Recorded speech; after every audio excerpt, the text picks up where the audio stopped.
mean, I try to make it rhythmic so that people can be they're ready on the floor. Yeah, exactly. But that's the idea. This is such COVID ass content, but it's crazy how COVID made some things permanent. Streaming being popular, Zoom content being normalized, Zoom classes, working from home. That's working the biggest from one. Home, working to bone, working to bone, working while stoned, working just to bone, working. There's a lot of podcasts that are like video. They're still like remote. Don't ask me to like name a single one. I don't know any of them now. Me neither, but there definitely are some. We're not the only one. No, this is the one. Definitely not, right, guys? Yeah, totally. This definitely isn't tedious to the viewer or listener. No. I can think of one if you gave me a few hours. Bug, it's so sad because when we get in person, it's just like a different show. It's literally it's twice as good. And I like the show how it is, but it's just like when the Wokenboke boys get in St. Louis and we go to fucking the recording space and we're all there in person. You guys, it's just transformative. Y'all transform. The four of us would be some cray. I mean, it's gonna happen. That'd be Crosby, Stills, Nash, Young, if you ask me. It's definitely it's written. It is written. It is written. Lisa Nugget. It is foretold. Lisa Nugget. I actually almost bought my best friend Oakley, who you met. His birthday is this weekend, and he got me a super fire. I'll actually show it to you guys. He got me a super fire Star Wars Lego set. One sec. Nice. That's fucking sick. Yeah. Lego set. Oh yeah, I was there when you got that. Yeah, that shit's fire. Look, it's got a little Grogu in it. It's Mando. Shit. Okay. It looks like the fucking the yellow one that Anakin had in Phantom Menace. I was like, is this gray repaint? It looked like a stripped down version of that. Yeah. Yeah. That's probably what they do in the show. They probably repurpose some shit. I bet you. They do. For sure. That's for sure. Sorry, spoiler. That's what it is. Fucking what's his name? Who makes all those? Who makes all those? Favre. The producer, not John Favreau, but the other guy. It's Dave. Filoni. The Filoni is Filoni. I can always predict where he's going with it. I'm sorry. Yeah, the set is great. The crazy thing about that set, getting that for my birthday, is that my other best friend also bought me the same exact set, and they both gave it to me for my 30th birthday. It was so random. But I was looking online. Actually. It was so wild.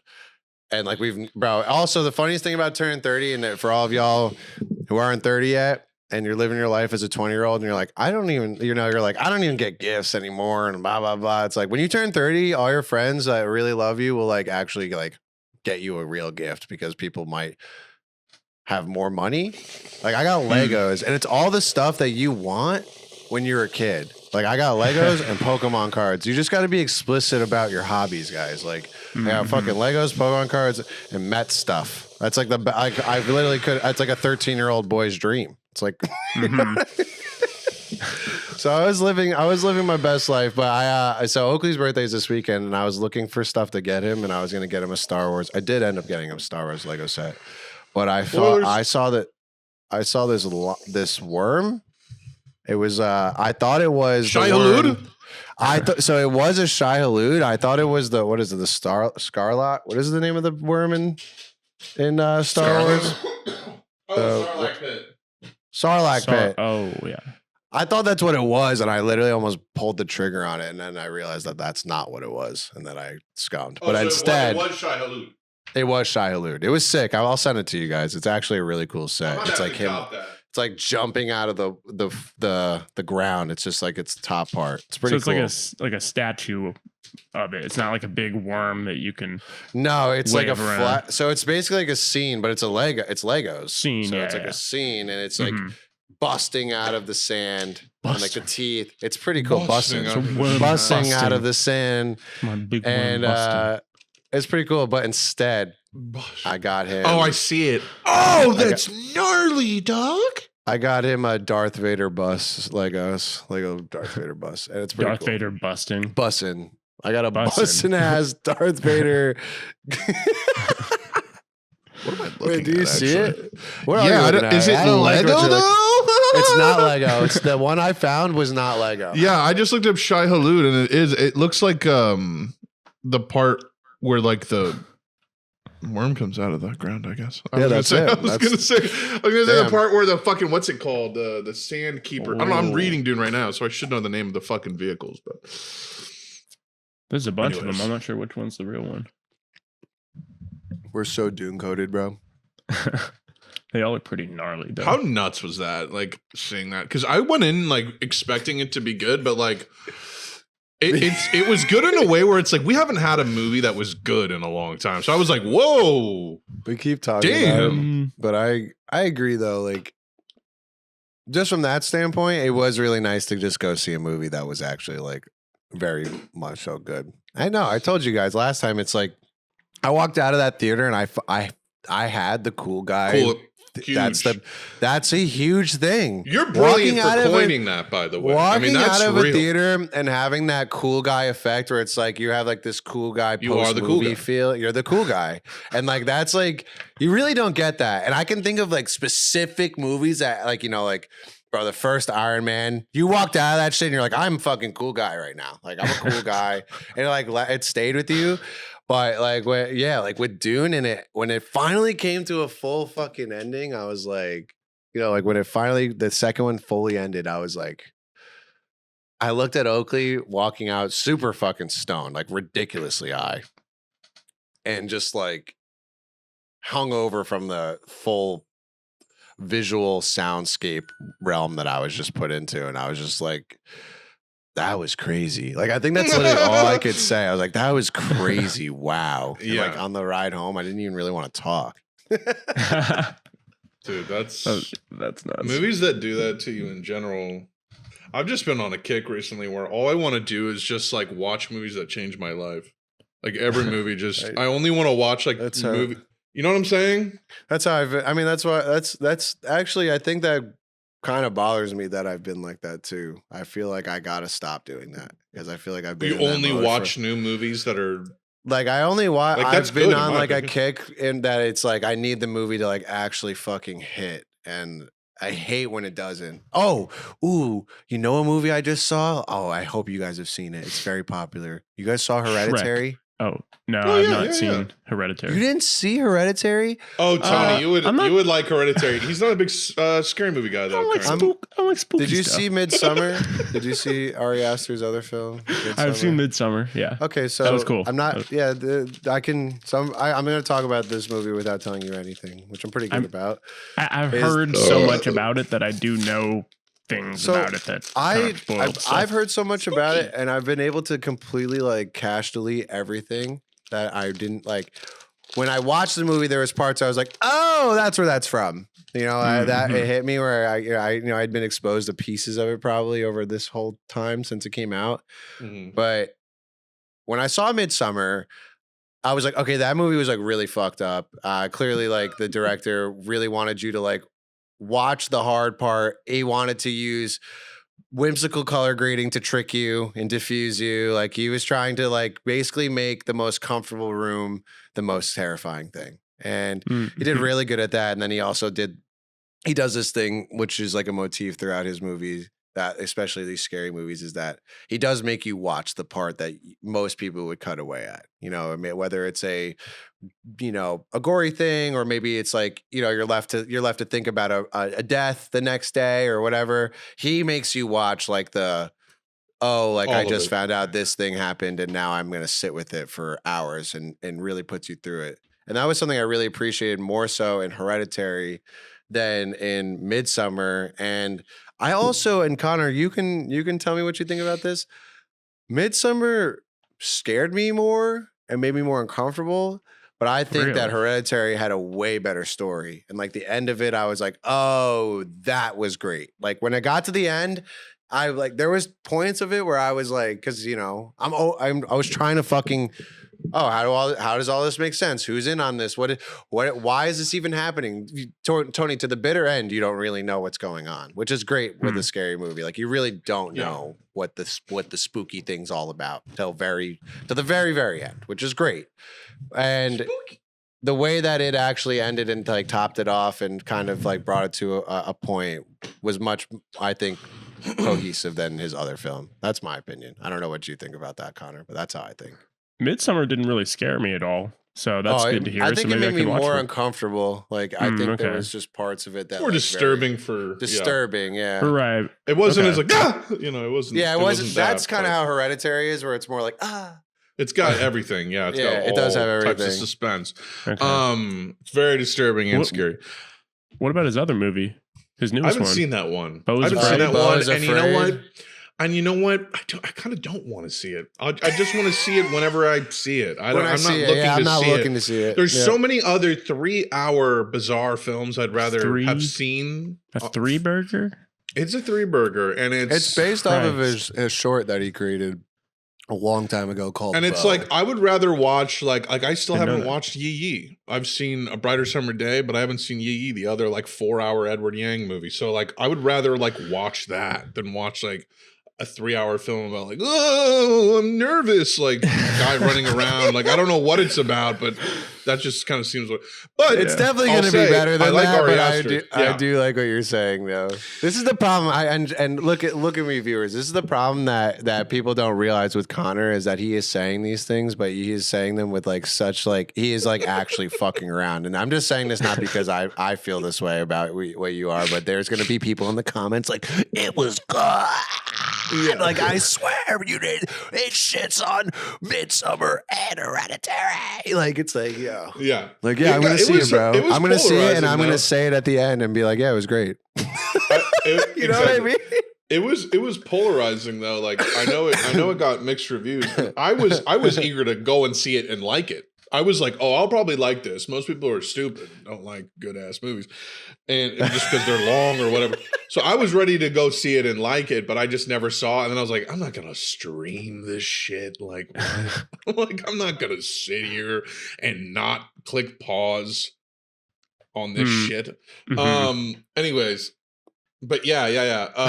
On Hereditary, I was so blazed when I saw that. Like so stoned, and it was back when like weed worked on me. So it was I was absolutely destroyed. I was ripped, and I saw it in theaters, and I was in a close row too. So it was just like it was everything, the classic, just overwhelming theater experience. Yeah. But I do recall a lot of it, but it was hard to, in retrospect, thread the entire story. So if I rewatched it, it would be the same thing where I kind of catch dumped a lot of it. And it probably hit me all the same in a way, but I think I have to rewatch Hereditary because I've always been kind of surprised by people's deference to that one over Midsummer, because what I like about Midsummer is it's like really frightening and disturbing in broad daylight, which I think is like a cool element. It doesn't require like shadows and darkness and all that. It's like just plainly creepy, and I think it created a lot of creepiness from aspects and elements of life or culture that you don't always see. Like you don't always see creepy like Swedish people vibes. Like you don't always get that. You also don't always get like bad trip mushroom vibes either in films in this specific way, where it's like your parents are, basically. Spoiler alert. Has everyone seen Midsummer? Yeah. Okay. Spoiler alert to the listeners. Your parents basically get murder-suicided.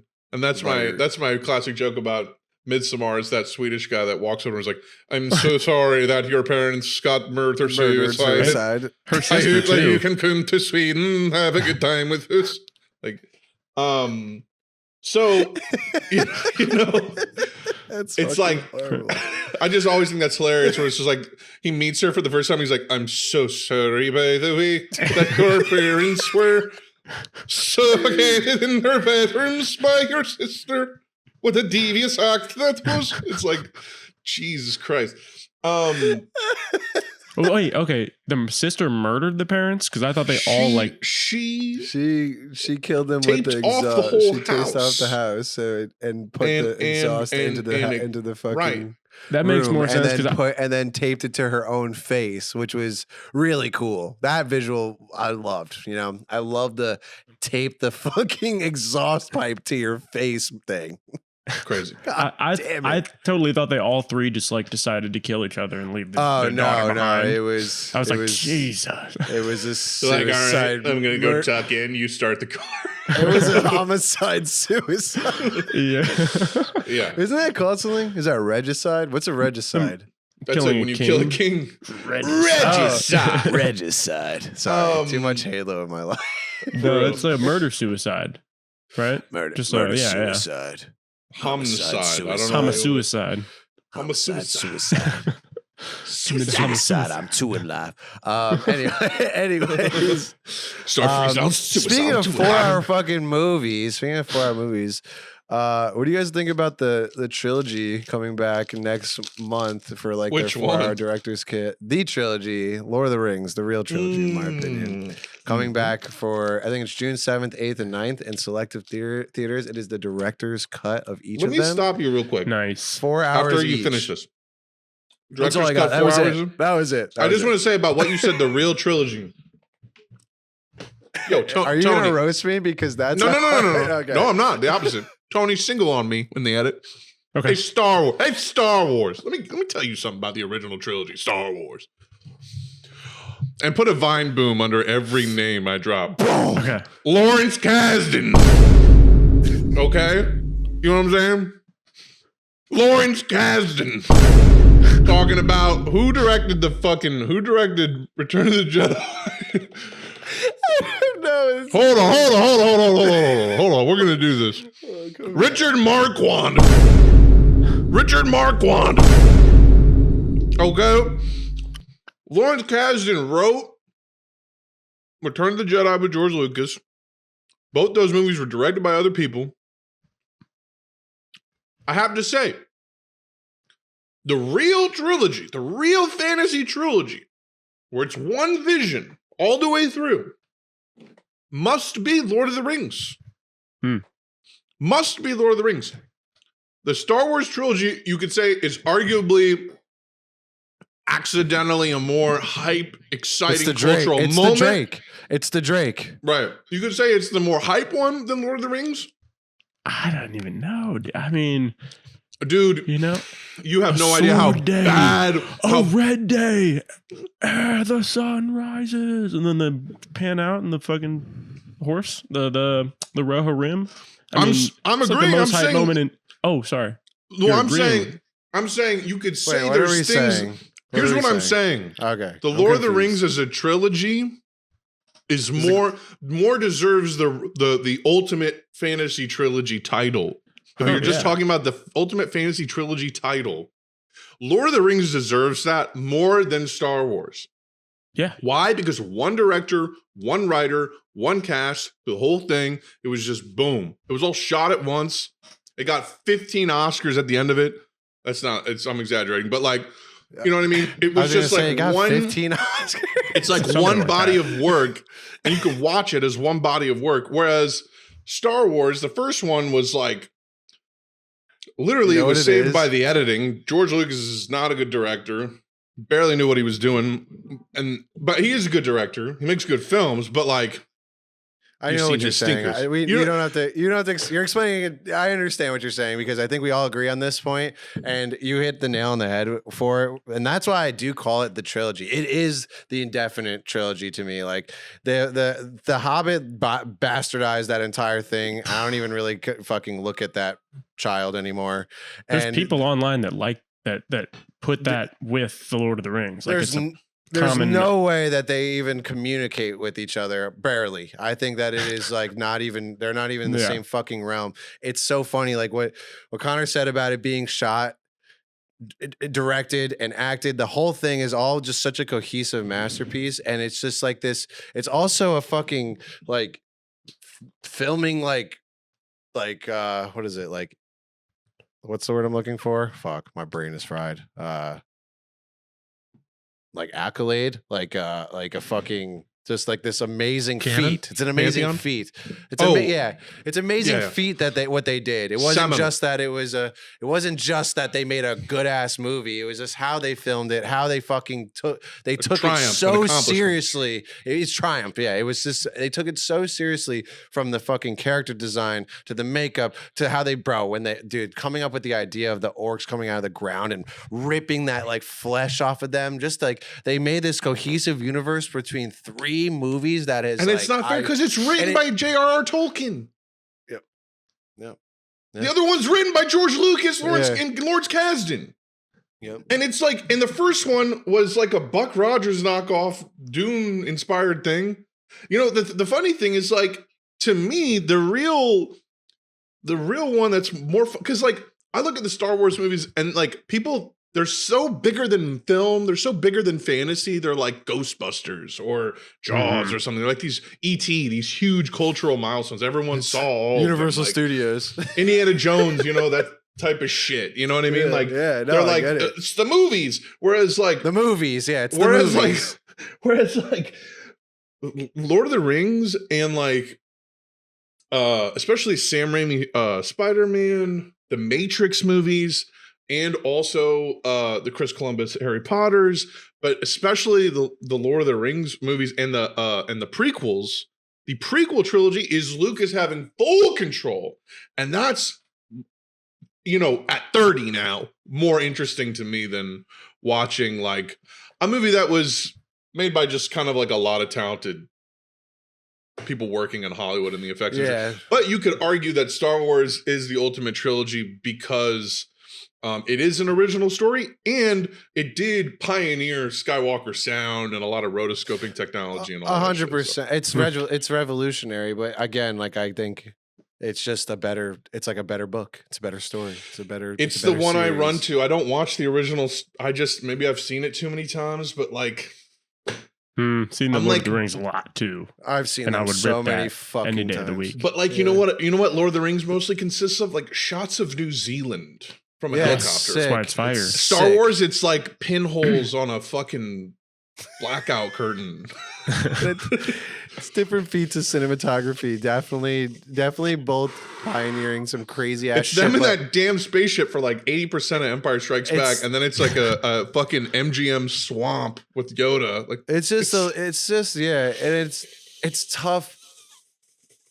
You know what? Actually, I'm having a totally different thought about this now. That I say all this as like a diehard original trilogy fan. It's because like the practicality of the whole trilogy, the trilogy is so much better, and like even in the Star Wars, in the Star Wars universe, we've seen so many like shots of really amazing planet looking things and like space shots and inside of the ships and fighting scenes that it just kind of all looks the same and none of it feels very like genuine. It's like, it's cool. It was cool at first when I was like, oh, they're doing a Mandalorian show, and I watched it and I was like, oh, it's fully Star Wars produced looking like, and then now it's like, oh, it's all the same. It's the same thing over and over. And I don't know. Well, if I'm just undoing that thought right now. Just in my mind. You're like, because it's just like you look at what Lucas did when he had full creative control, even as late as 98, 97 when he started developing Phantom Menace or producing Phantom Menace, and it's like, yeah, he's not going back to like the Mos Eisley Cantina for the 90th time. Like, yeah, it makes an appearance. There's like a cantina scene at the beginning of like Attack of the Clones. There's winks to his other trilogies, but like there's a lot of other planets explored and other shit, and it's just and it transforms the boundaries of itself. Like it breaks its own rules, the prequel trilogy. And it's like, I think that's what's so interesting is a lot of people argue that like the prequel trilogy is well, actually they argue the sequel trilogy is the anti-Star Wars, which I believe it truly is. Because I think Star Wars has to be new. Each one has to be new. There has to be something novel and new. Because each of them were. And then now it's just like, it's a re-engineering of just something that was in one of the 6 movie. I just don't think it's like, this is an Ewok-like thing, you know? I was gonna say, I'm like actually stopping. I want to stop this discourse on Star Wars because I almost like it actually bothers me to fucking talk about.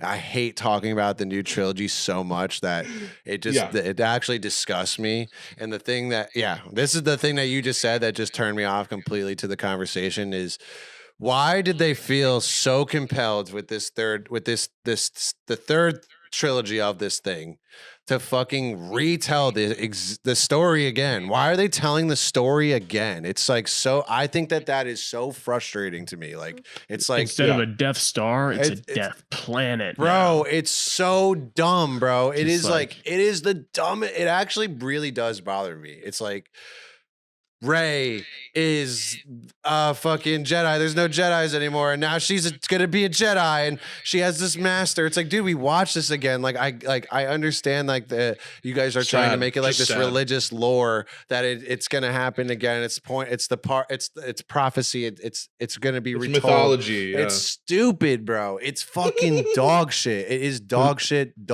Like, actually.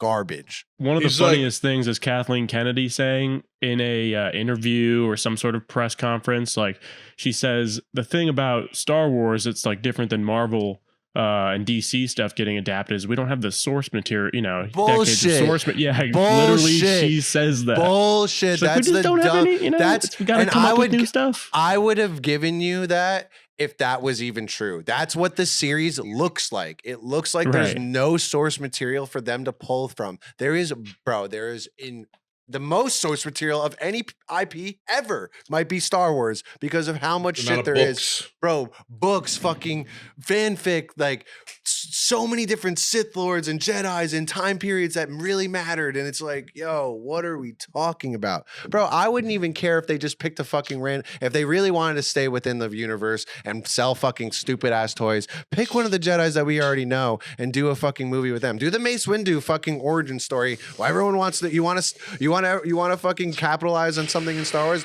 Everyone wants to know what to do with the purple lightsaber. Make a movie about that. Right. Like, literally sell 1 million fucking purple lightsabers and just at least do something that has cool lore that I don't have to rewatch the same fucking Skywalker story I already watched from the fucking 70s. It's bad. I'm sorry. I know I sound crazy getting mad about it, but it actually pisses me off.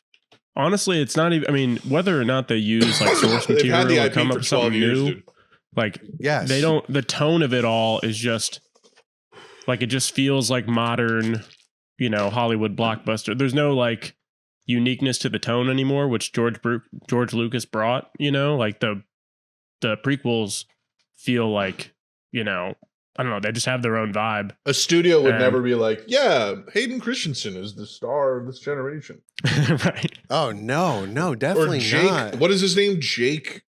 I forget his name. Lloyd. Yeah, Lloyd. And Jar Jar Binks, all of those poor people have had such weird careers because of those movies. That is really strange. I mean, so are all the people that were in, aside from Oscar Isaac, I guess he's been pretty good, but Daisy Ridley and John Boyega haven't really done anything. John Boyega has done nothing. He's done nothing. Yeah, and they shafted his character. Apparently, I thought it was gonna be a stormtrooper to Jedi. Apparently, what's her name? Who plays Rey? Daisy Ridley. Yeah, Daisy Ridley. Sorry, I know you just said that. Apparently, she said that the next one, because she's gonna be in the next one as like a main character again, is that she's gonna do well. Want to bring him back. Like, they want to bring him back. That was recently said. John Boyega. That was recently said. Like, I guess if they could want to redeem him, not that like it's gonna. I mean, we'll see how that goes. It's poop. It's literally poop. They're like, we're gonna take this piece of poop and then we're gonna just add the piece of poop that you kind of like to it. right back. Chunky poo. We're just gonna put this poop back together. But I love how this conversation just started off from me calling Lord of the Rings the trilogy. It's so funny. So are we going to movies and seeing 4-hour films of movies we've seen a bunch of times in the theater? Yes, we're definitely. I just saw them. Wait, Tony, shut the fuck up real quick. Oh, my bad. I'm really fucking sorry, guys. What's up? I forgot something. Damn. Damn. Fuck! Get it out, dude. What did you forget? Say it, bro. It's forgot to introduce the podcast. Oh, ladies and gentlethems, it is literally, oh my God, it's literally May 24th, 2024. Welcome to another episode of Woken Boke. Episode 205 to be exact. I am your host, Connor Boyd. You may know me on the internet as Moschino Dorito, perhaps on TikTok or Instagram. And I am joined, as always, by my best friends from the great city of St. Louis, Missouri. We have the young, the restless. You know him well. Tony motherfucking Harem. Tony's getting introduced first. Tony, how you doing, pal? I'm good. Had a crazy past week or so. Just the most I've worked since going freelance, but it's now going to be Memorial Day. Next weekend, going to Grandma's for a long weekend. Ooh. For the festival there. Week after that, I'll be in San Diego for a week. Ooh. So just about to be I'll be in San Diego. City. You're moving. Yeah. That's fire. You got motion, bro. Yeah. You got motion, twin. It's going to be a good month. So for since birth. Next few weeks. Since birth. Hell yeah, dude. Just had to do that because you actually the only one from St. Louis. We're also joined by young Buckerson. The film. Hold on. Oi. Bucky Pascarella. How you right. First of his name. First of his name. How you been, dude? I'm all right. Yeah? Dude. I had a big month. I turned 30. I felt like I turned 30 4 times because I had to celebrate it in that many different ways. I actually had a moment when I was walking by myself the other day where I literally audibly said, "Damn, I'm 30." Said it to myself. I was like, "Damn, that's crazy." But it's been a really good month for me, honestly. I was just featured in Time Magazine I had this Line project, which is pretty cool. Which I wasn't supposed. I was supposed to be, and then the opportunity was taken away from me. But then it was given back, so I'm very happy about that. It's fucking crazy. And I also one of my best friends from college. He's my mentor, my friend Marcus. He actually just stepped out. I haven't seen him in over 10 years, and he just flew in from New Mexico and visited me. He's big bro. He's my friend Julian, who you met, Connor. It's he's kind of our third, and he's taught me everything about music. It was kind of nice these past couple of days to chop it up with him. Julian came over. We all just kind of relished in being people and industry stuff and just school, and it was really nice. And what other cool things?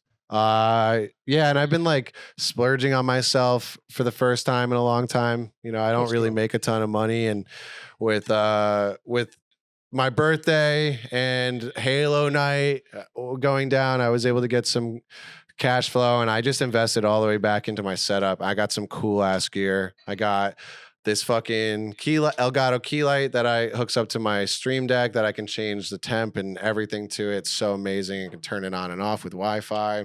I got this fucking sexy ass keyboard that I've been dying to show you guys. Check this out. Can we see it? Ooh. Is it Thok?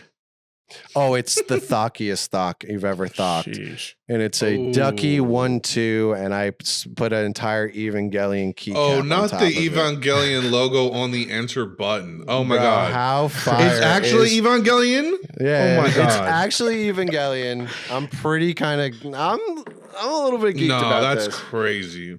And the best thing I bought by far is a pair of Crocs, but they haven't come yet. Well, they came and they were way too big, and it made me so sick. Crocs.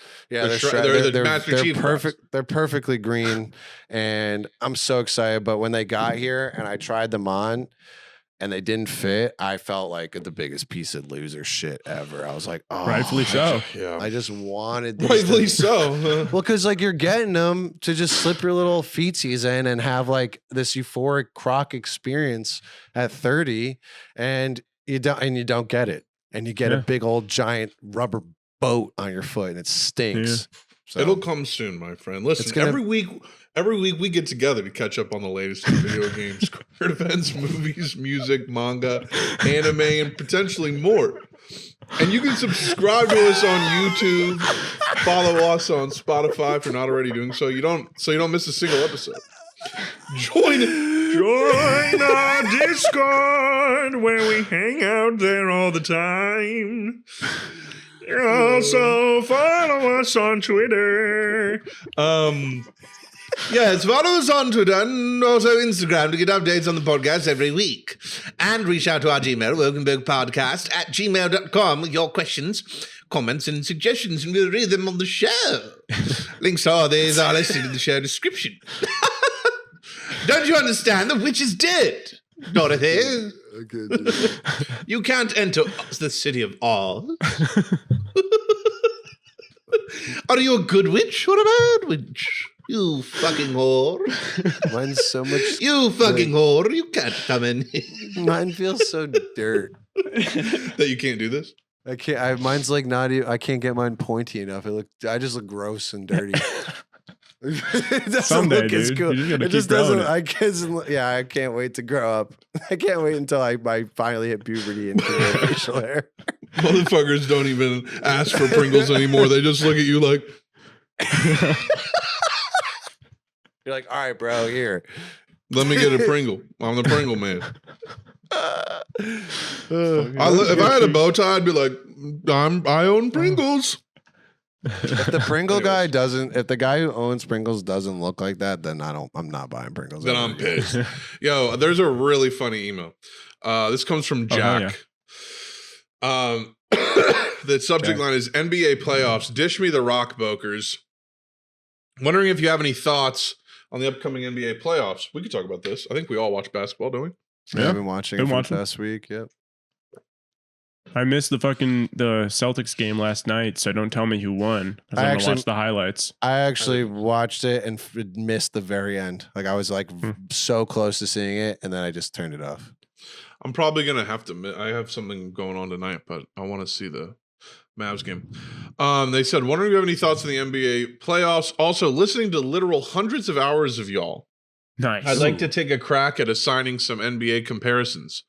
Connor, near the top. This is very complimentary. Near the top of the league with no end in sight for his dominance. Definitely takes what he does seriously, but refuses to do so boringly. Also incapable of being boring. Pure fun. NBA comparison to Anthony Edwards. Let's fucking go. I love Anthony Edwards. Gotta get a unibrow. Dude, these are all good. No, that's Anthony Davis. Anthony Edwards, like, yeah, that's Anthony Edwards. I was going to say that's. I was like Michael Jordan. That totally makes no. Yeah. Tony, the kind of guy to talk the most disturbing, psychologically damaging trash, and then be absolutely unfazed by others trashing him. Steadfast, reliable, funny. NBA comparison: Tim Duncan. That's a fireball. Legendary. That's fire. That's so fire. He went. Max disappears for long stretches, but when he is healthy, boy oh boy, he'll give you the business. One of the more technically sound players in the association. Can I take a guess? I want to take feared a guess by his peers purely out of respect. Who do you think it is? Is it an older head? Slightly. Not like Tim Duncan old though. Still active? They're active? I think so, yeah. So it's like that's a maybe. DeRose? Is it D Rose? No, but that's a good guess. That was who I guessed. That was who I thought it was. Where did he go to college? Is this guy still playing? Yeah, he's still playing. Where did he go to school? I'll give you a guess. He's on the Warriors. Right Clay? now. No, you're fucking what's it Chris called? Paul. Right? Paul. Yeah, I was gonna say Chris Paul. Chris Paul. Wow, That's a good. Okay. Chris Paul. That's a good one too. Chris Paul is underrated. Well, Not even he's underrated. a tiny little guy too. So he hasn't won it. He's rated, honey. He's like 5'5". Somebody's calling. He's a 12-time NBA All-Star. Jesus. Yeah. 4-time NBA first team too. 5-time NBA second team.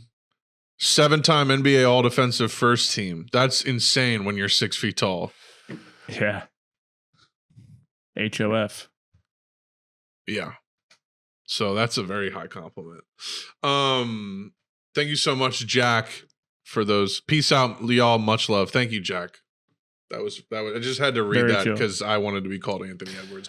Yeah, that's cool. I'm glad that I think I would probably just be like LeBron James, obviously, easily. Yeah. No. Kobe. Oh no, actually LeBron. Probably, LeBron. No. LeBron, because he's more goated. I don't know which one would you be. I would probably pick Kobe. I'm probably Kobe over LeBron. Yeah. Honestly, you kind of have that Mamba mentality. I do, yeah, and I hate on people. It's pretty cool. I'm like, yeah. You can't step it up. Yeah, step it up. Be better. Yeah. Do more. That's what you are competitive as hell. I am super competitive. So is Tony on the low. Tony has Anthony Edwards energy in a way too, because he'll be competitive with his smile. Yo, Tony, how did you like the Halo night? It was fire. One of the best ones yet. I thought it was honestly. I thought it was my favorite. Ran very smoothly. I thought it was my favorite Halo night personally. I loved it. I think that Valhalla shit is so funny. I think that's my favorite thing we do is that Valhalla. I love the Guardian Fiesta to Valhalla is. We need to do another one in like 2 weeks. That's what I'm saying. I think we're just going to keep doing monthly. It's just so fun. Just post the same video, but update some of the clips. Update the day. Yeah, no, I agree. I think that's what we're going to do. Yeah, we could do another one. It took 5 minutes to record that. It was so fun. Like it was.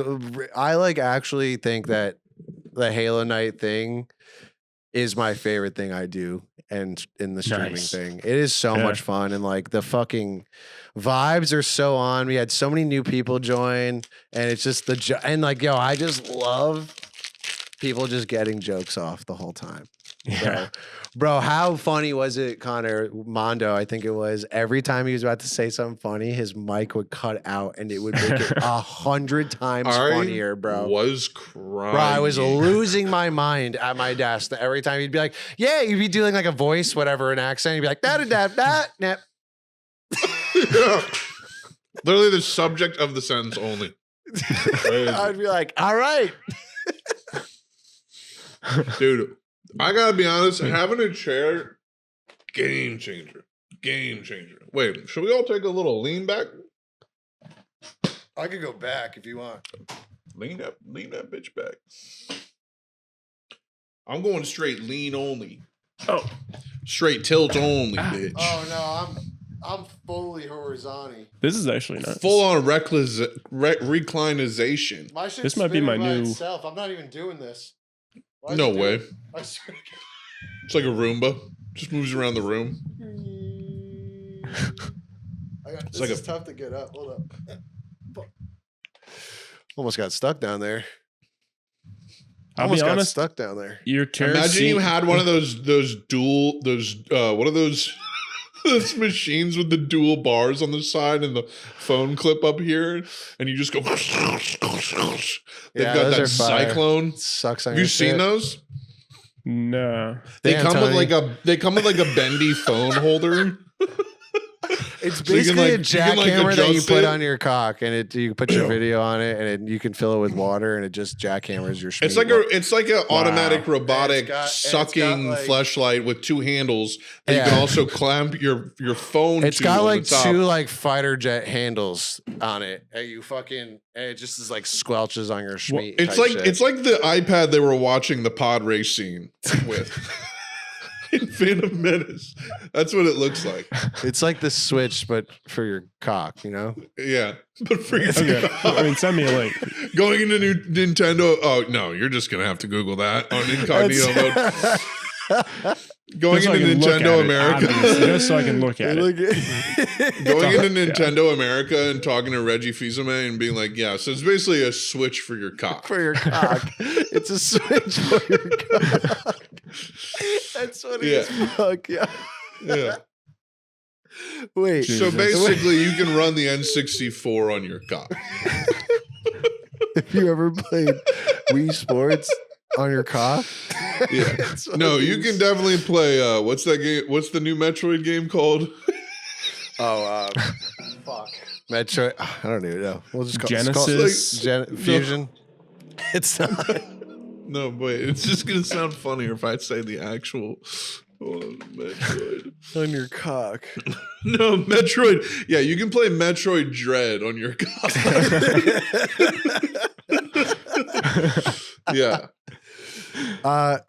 Speaking of games on your cock, I just started my Elden Ring arc, and wait, before you tell us about that, imagine they kick you out of the room, right? They're like, "That's fucking awful," and then you go to Sony, and then they're like, "What you want to tell us about?" Or like Ubisoft, right?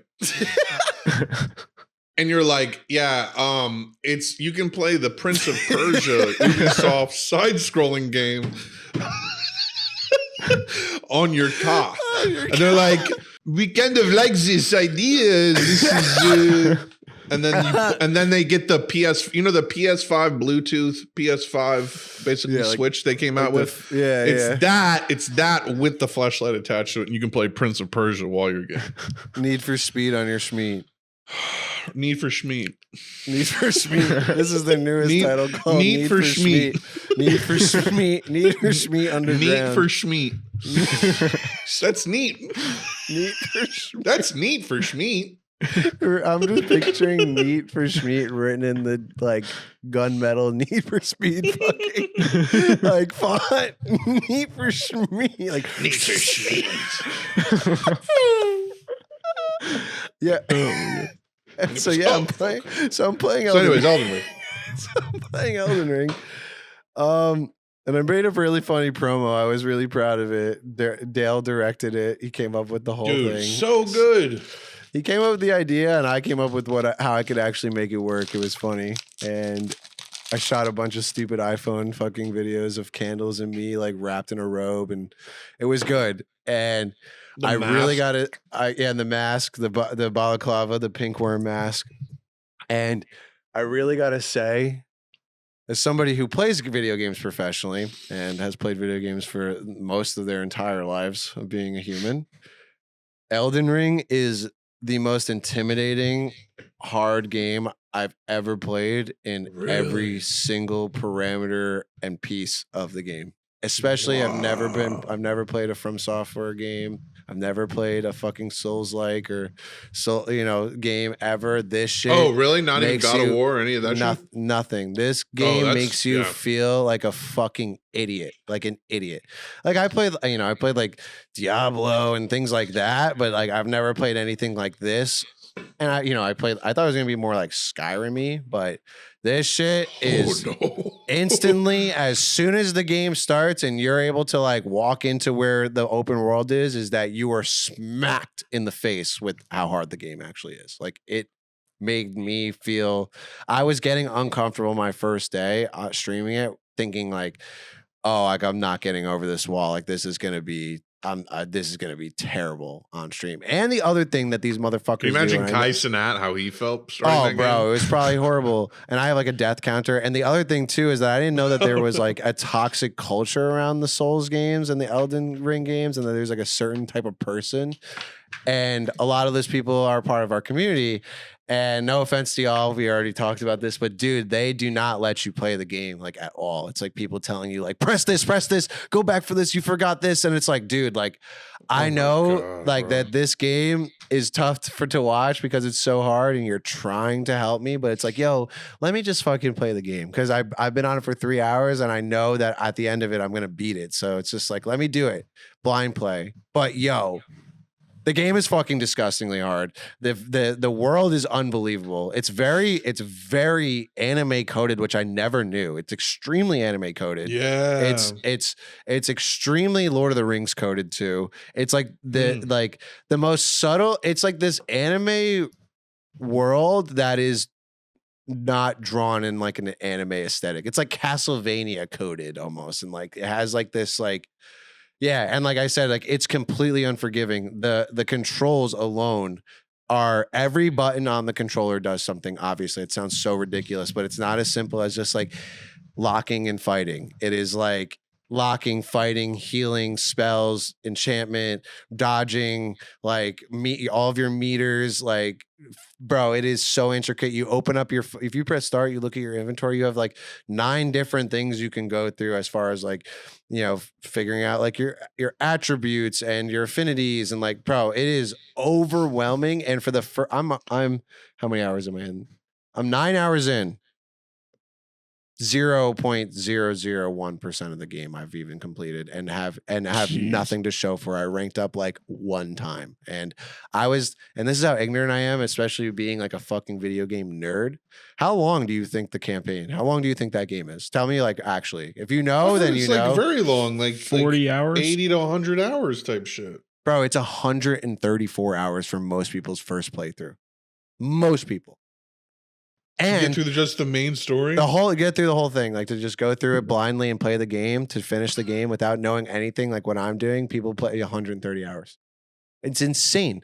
And now I know why I haven't played this game. Bro, I did not realize what I was getting myself into, but but to say this much is that I love it. Like yesterday, like my second day on, I started figuring out like a lot of the fighting and the timing, but yeah, like I'm not going to be good at this game for at least another week, I would say. Like I'm not going to be able to get this game. I probably won't be more than 5% by the end of next week. And I have a death counter, and people took, I did a poll of plus 1,000 or under 1,000, and everybody said plus 1,000. Plus 1,000 deaths is crazy to think about. What are you at now? 60. Yeah. 60 in 8 hours. Yeah, I think I'm gonna 60 in one day. Yeah, you're gonna hit it. Oh my god. Holy nuts. Shit, bro. And that's at the beginning. The only Dark Souls game I ever played was the first one, and I played it on Steam on my computer using a PS4 controller. And it was that same experience. It was just like one skeleton is hard as shit, dude. Everybody beats the shit out of you. Yeah, they just knock the fuck out of you, and they do it. And they do it. Well, you've played Star Wars Jedi, so I feel like you have played at least, because I was racking my brain of games you've played that are Souls-like. That's so much fucking easier than this game, bro. This is not even, that game makes that, if that game makes you want to, like, it pushes you to finish the game. Yeah, it's totally casual. This is not a casual gamer game. Like, no, these are the motherfuckers that make. I understand why people are super pretentious about it because of how hard it is, and the best way I can say it is that the game has rules, and you cannot break the rules. You cannot finesse. There's no like thing. There's no like cheese. There's no, like there's nothing that you can do that really like, every time I fight this guy, I can like jab block him every time. Like, I can fucking keep him. I can do this. Like, there's timing for everything. There's hidden meters that you don't know about as far as like how much damage you're doing on a character, bro. And the game, this is the fucking thing about the game, is that it's highly aware that it's supposed to be a hard game. It's not hard in the fact that this bad guy is just so overpowered. It's hard in like a cheeky way where it's like, oh, you're gonna go down this hallway, and this hallway has a thing that breathes fire out of it, right? So like you have to time it to get, when the fire goes back, you got to run down the hall. You see that there's another hall that you can like dip into. You run down that hall, you're mad excited, you dip into that right hallway. The right hallway has another flame thing that just roasts you instantly. But as soon as you take that dip into it, it's like, nope. You thought you figured it out, didn't you, motherfucker? That's actually not the way to do it. There's another secret thing. You're actually supposed to shoot the beam that's getting the fire out, and it goes down. You're not supposed to actually time it. Like, it's like, yeah, it's like you thought. Crazy, sorry, bro. You thought you were so smart with your little gaming sense. You didn't know that. Yeah, it just makes you feel like a dumb fuck. Rightfully so. Yeah, yeah. That's my. Tony's just said that. That's all he's saying now. Rightfully so. Rightfully so. As it should be. A fool must be punished for his insolence. Dude, speaking of anime, well, I guess just speaking of anime, because what did you say it had? It had anime aesthetic. It's like completely anime coded. Coded. That's the word. Yeah. It's coded. Like my horse has like little fucking like horns. It's like, this feels like it's like like a Studio Ghibli film sometimes. Well, new seasons of Boku no Hero and Demon Slayer have come out. Yes, and been watching those. Been pretty good so far. I don't know if either of you. I know Connor's not caught up on either of those. Are you, Boke? I'm not caught up on Boku, but I am caught up on Demon Slayer, and as a show that I actually predominantly did not like when I first watched it. I watched all of it. First 2 seasons I really did not love. I thought it heavily leaned on the animation because the animation is clearly just better than pretty much any animation you've seen. I mean, I've seen besides, I would say maybe Attack on Titan has like a better scope of animation. Maybe. And this last arc, which funny enough, people actually said they didn't like this fucking swordsman arc, the last one. Swordsmith Village. People didn't like. I thought it was the best arc, hands down. I thought it had the greatest opening to their season. That opening to that season when they're in the fucking demon world and they're going through the levels. It's actually one of them. Like I was watching it and I was like, okay, they got money because this feels like I'm in a fucking movie theater. The way that they produced. I saw that in theater. I was like, holy shit. Oh, you saw that part? Yo, that's cool that you saw that in theater. It must have been nuts. It's definitely. You went to go watch the premiere in a theater? It was it was the premiere of the first 2 episodes. Is it the first 2 episodes? It was like the last episode of Entertainment District, and then the first episode of the new season. Yeah, I think that's what it was. I think they do that with this season. I think they did that with this season too. I think they do. I did not see that, do a like an event at Regal or something. Yeah, theater premiere. Oh, because Demon Slayer, the first Demon Slayer that came out in theaters, I think has the highest box office of any animated film of all time. I think the Mugen Train arc. The Mugen Train arc. Yeah, and then they just expanded that into a season by adding they cut it up and then made one more episode, 1 or 2.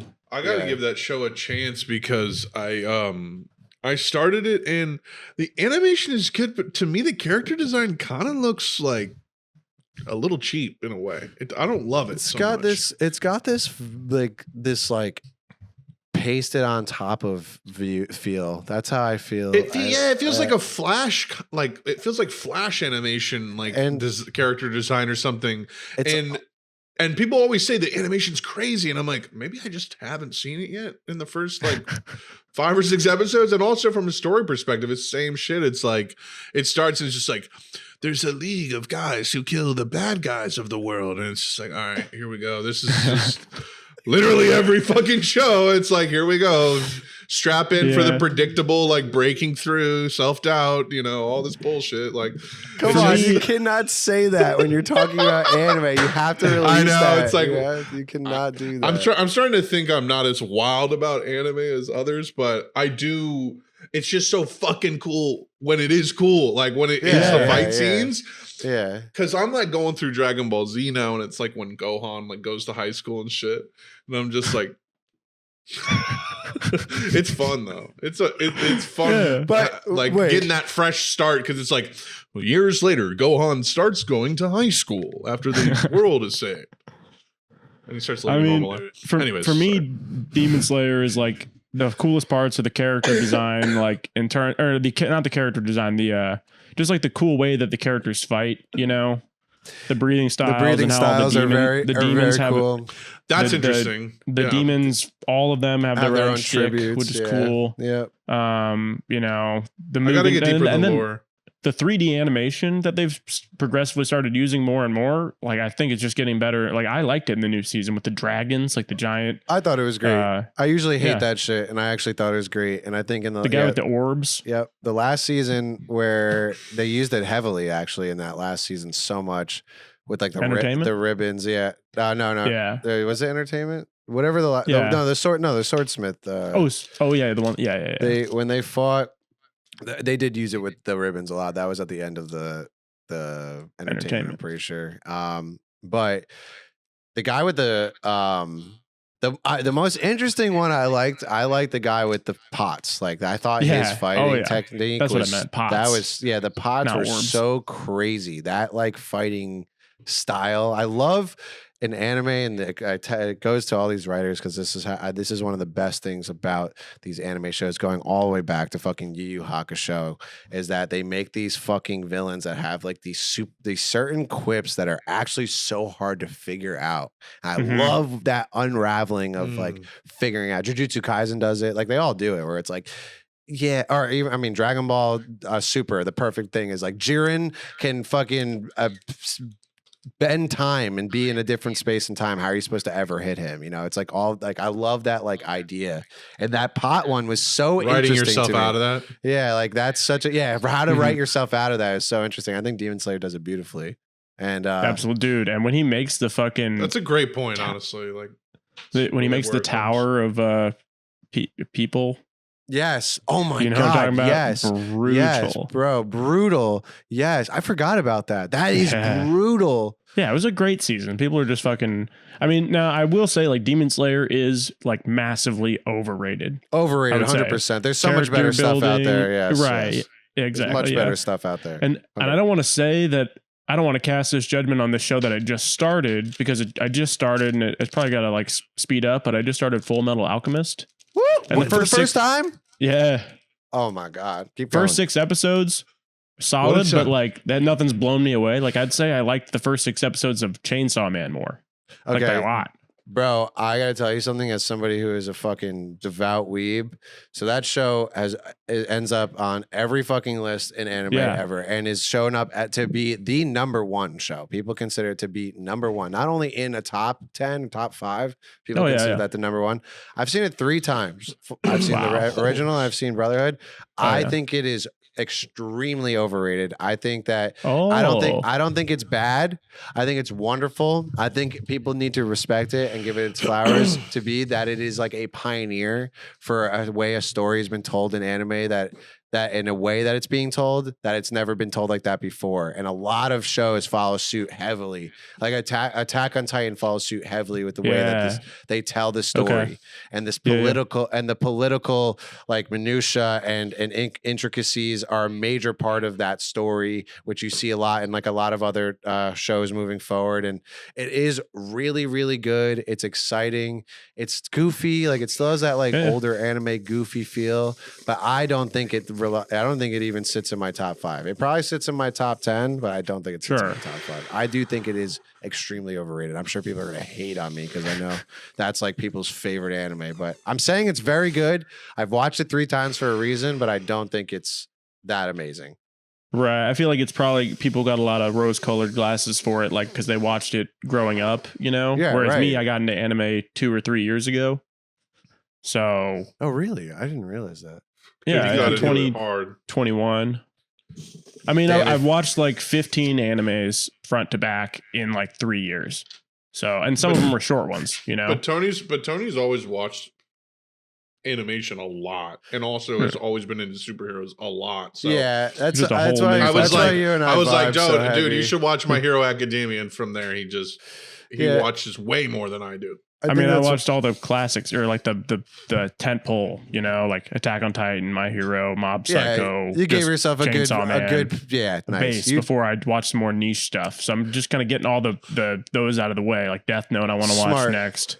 Steins Gate. Dude, if you need anime suggestions, I'm the Connor of anime. I'm telling you, I watch. It's a fact. You said you watch 15 shows in 3 years. I watch at least 30 to 40 shows every year. I'm not even kidding you. That is not even a slight over exaggeration. I fucking log every single one of them. And right now I'm watching 6 shows at once during a week. I watch a new episode of a show almost every single day.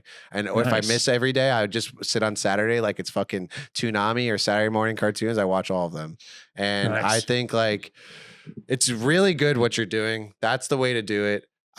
Some people are fucking whack, like the Chads and some of my friends who watch anime where they like watch AOT and they're like, and like you said, Demon Slayer and these other shows, and they don't want to watch other stuff because it's not going to be as good or like whatever. They're hardos and they're trying to compare everything to each other. And it's like, that's just not how I look at anime. Like I look at anime to fucking find new stories, new animations, and just it also is like a tick for me. Like I fucking, you know, sometimes I just watch bad anime too, to be honest. Sure. Like I'm obsessed with it. But I would say like if you're gonna move, so you're gonna watch Death Note. What else did you say that you're trying to watch?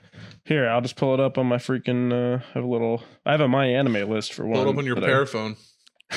Your little Paraphone? That's adorable. I literally was just fucking. It's so funny. I got it. First thing I open up is a screenshot of that like Kanye tweet from like 2011 that's like, no way Spirited Away is better than Akira. No way. Sorry, was just looking at a YouTube of top 10 anime films. So I'm trying to watch Cowboy Bebop, which I've seen some of, but I just need to give it a full like front to back. Amazing. Death Note, Elfen Lied, Fooly Cooly, Fate Oh, Zero. Fooly Cooly, so That's a short one too. I'm watching Full Metal Alchemist, Berserk, Made in Abyss, Steins Gate. Oh my God, you have bangers to watch. Did you watch Evangelion? You watched Evangelion. We talked about it, right? Not front to back. Like I've seen episodes of it. Okay. This is what you should do. It's on the list too. This is what I think you should do. My personal opinion. Yeah. You have some bangers that you can watch that are way quicker than Death Note, in my opinion. I think you fucking finish whatever you're on. I would move to Berserk and watch Berserk. I think you should watch that. That's the next thing you should totally watch. That shit's gonna melt your fucking brain. And then you should watch. Yeah. And then you should watch. Fuck you. Hey, what was the other really popular one you said on that list? You said another really popular one that jumped out at me. Cowboy Bebop. Cowboy Bebop is fucking phenomenal. That's who's the voice? What's his name? He's like the most famous voice actor ever. He's the Toonami voice. Geez, I can't believe I don't know Steve his name. Bloom? Steve Bloom. Yeah, Steve Bloom. He's fucking kills that. He kills that role. Yeah, I would watch those. I would. The thing is like, there's different modes in anime, and it's if you're in a grinding mode and you want to watch a Death Note, which isn't incredibly long, don't get me wrong. Neither is Full Metal Alchemist. It's like 40. Yeah, Full Metal Alchemist is like 60. They're short shows, but you can get away with watching something that's gonna fucking blow your shit away in like 20 episodes, 17 episodes. Like that, like Berserk will fucking blow you away. You're gonna watch it for 16 episodes and be like, "This is okay. This is like some like Game of Thrones-y anime," and then the ass end of the show is gonna fucking literally shoot you in the face. It's that. Are you talking about Berserk? Yeah, it's that. It's that much of like taking a hard turn and the car's rolling over, and that's like how intense the show. I always said this, and I've already said this to you too. I know I have. That's right at the end of when I stopped smoking weed. I was watching Berserk. I remember fucking watching it. And I was working on Jaded and telling Connor and being like, I watched the last 3 episodes high as fuck, and I actually was like scared watching the episodes. It like terrified me. Anime never does that to me, or anything animated really. It terrified me, like existential dread shit. Fuck. Yeah, dude. It and what's funny is you mentioned Game of Thrones, because like when I first watched it, I was telling Max about it, I think. And I was like, dude, this is like Game of Thrones, bro. It's so entertaining. Like, I remember I had to go out and all I wanted to do was stay home and keep watching it because it was like so engaging. That's what I want. I want like a show with like I don't know, maybe I need to start watching dubs more often. Maybe I just like. So you don't have to read. Do it, bro. Watch dubs. I watch dubs all the time. Fuck all that bullshit. I've been switching back and forth with Full Metal, like, because I was like, I'm tired, I don't want to read, and I'll just like let it's not. I do prefer the voice acting than the other thing. I do the same thing. It's fucking fire too. Like, yeah, bro. We're talking about 2024 American voice acting and like the biggest anime craze of all time ever.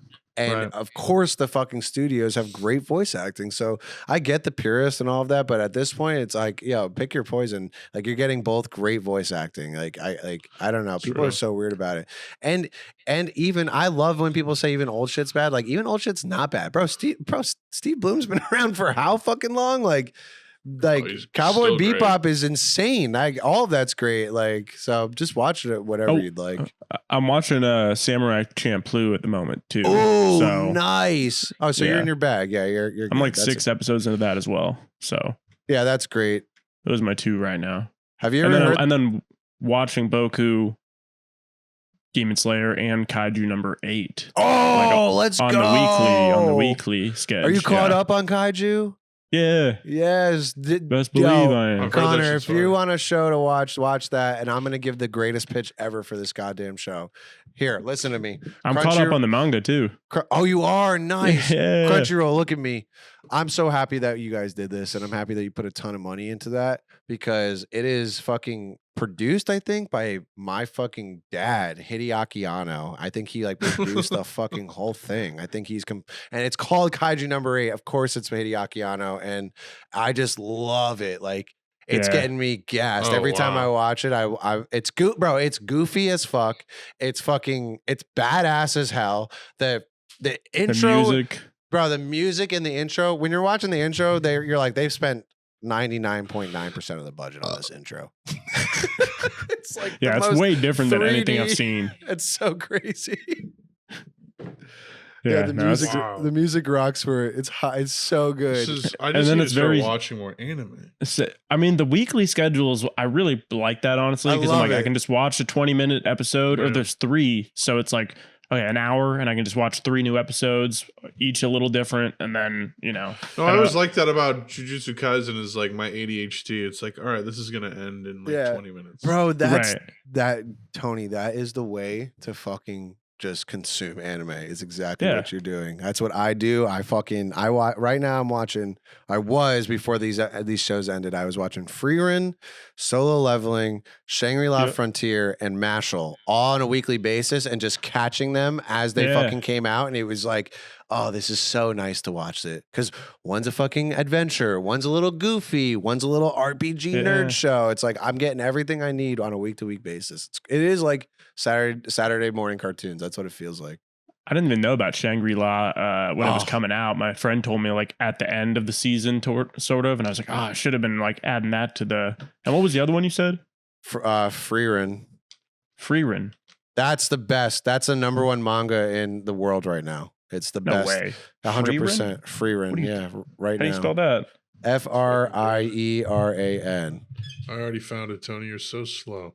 Frieren. I fucking watched this show. Didn't really like it in the first few episodes. Finished it, and it is like a warm hug. That's what it feels like. Is it like what is it like? Like Mushoku Tensei type stuff? It's kind of like I like that. Have you seen Mushoku Tensei? The first season, or like the first that new season, first 12. It's very much like that, but it's a lot less fan service, and it's like completely just. It's just an adventure story about a wizard, a hero, and like their apprentice, and that's literally it. And it's unbelievable. Like I remember now, actually, my buddy telling me about this is like an elf that's like she's very old, thousands of years old. Yeah, she's crazy powerful. Yeah, she's the most OP. That's like it's one of those shows where the MC is like insanely powerful, and it's a sad story because the premise is that. She's this elf that's been around for thousands of years. She's an unbelievable mage, and sometime in her life, she became a part of this adventure crew with like this amazing hero and this there's like priest and like a bard. What is the fucking a humble bard? What's Gimli? What is Gimli? He's a dwarf. A dwarf. He's a dwarf and a dwarf. And they like end up like liberating the land and killing like the demon king. And it's like, and then it's that story gets told within like an episode. And then it's thousands of years after her whole entire crew is dead. And like, she's still living and what's next for her. And like how she's like, you can tell she's a little bit, she disassociates a little bit. She's, because she has this like long life. It's hard for her to have these long-lasting connections, and it is beautiful. I loved it. I gave it. Let's see what I gave it. Let's see what I gave it. I gave it a 6 bonus out of 10. Let's see what I gave it, mate. I'll give it a 7.9 out of 10. That's what I gave it. It's pretty good. Solid. Solid. What are you rating that on? I have my own rating on I literally have a fucking massive. Nice base that I rip, and I just do this for my own self. I do it for my own self, literally. And like I said, like I watch everything, and I even say, like I watch like Zom 100. I gave it a fucking 6 because that show I really did not like. I thought it was pretty really. I liked it. I thought it was just too goofy. It didn't. I do watch these goofy, lighthearted shows. It just wasn't the goofy, lighthearted show that I want. But fair enough. I'll give you. I was just going to say, can I tell y'all when you're done about a couple movies I've seen recently? Yeah, of course. I've just been seeing it. This is my point wrapped up right here, mate. No problem. So these are the shows I watched this year in 2024. Psalm 100, Mushoku Tensei Season 1, Mushoku Tensei Season 2, SLF Season 1. I'm watching SLF Season 2 right now, so there's no rating. Frieren, Ninja Kamui, Mashal Season 1, Gurren Lagann, Spy Family, and that's it for right now. That's what I've watched so far this year that I'm done with, not what I'm currently watching. And then on my list right now, I have Vinland, I have Bleach, Fate Zero, Mob Psycho, and Monster. I'm dying to watch Monster, the original Monster. I want to watch. I heard Monster that's good. So bad. I heard it's now you haven't seen Mob Psycho? No, I've never seen Mob Psycho. Yeah, never. It's pretty tight. Is it? You think I'm gonna love it? I think so. Yeah, definitely. All right. Then I gave you a pathway. You've given me a pathway. The next show shall be Mob Psycho. Hell yeah! It goes. That's it. I'll watch it. Season 2 and 3 in particular. Like season 1's great, but it builds up to what happens in season 2, and it's just like some of the craziest anime fights I've seen. That makes me excited. Up there with JJK and, you know. Wow. You're giving it its flowers. That's fucking nuts that you're saying that. Damn, that makes me want to watch it. Yeah, well, it's made by the one. You said it's made by the One Punch people. Bones, the beautiful people. Oh, it's that's written what by. Mashall's made by. It's written by the same guy as as One Punch. Is it goofy?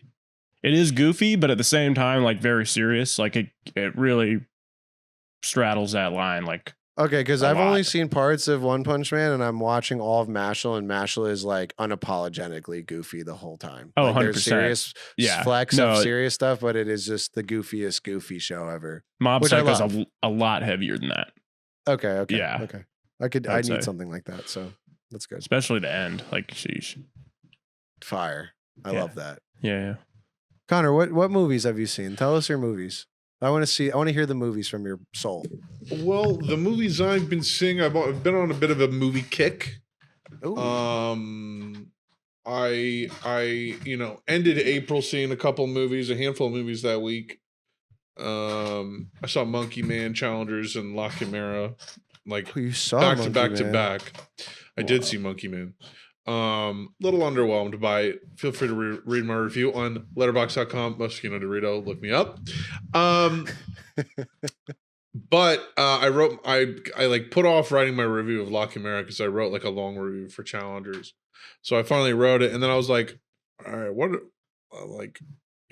what's playing? And so I'd never been to Anthology Film Archive, which is like a really old school kind of like, it feels like you're on like a little college campus almost when you go in there, or a high school or something. And it's these little tight little screening rooms. But I saw The Rules of the Game by Jean Renoir from 1939 on 35 mil, which was sick. French film, lots of deep focus, lots of moving camera work, it's kind of like a prototype of the movies you see now of like a bunch of rich people in one location having a bunch of interpersonal drama amongst each other, and kind of like showing how they treat their staff while all this is going on. The original Knives Out. And it's Knives Out is, yeah, sure. And the original, that's exactly what I was thinking. They kind of copied Knives Out in a way.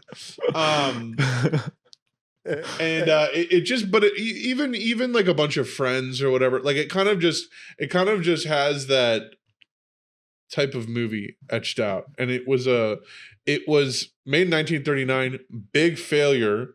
It was making fun of like the French aristocracy or the French upper class.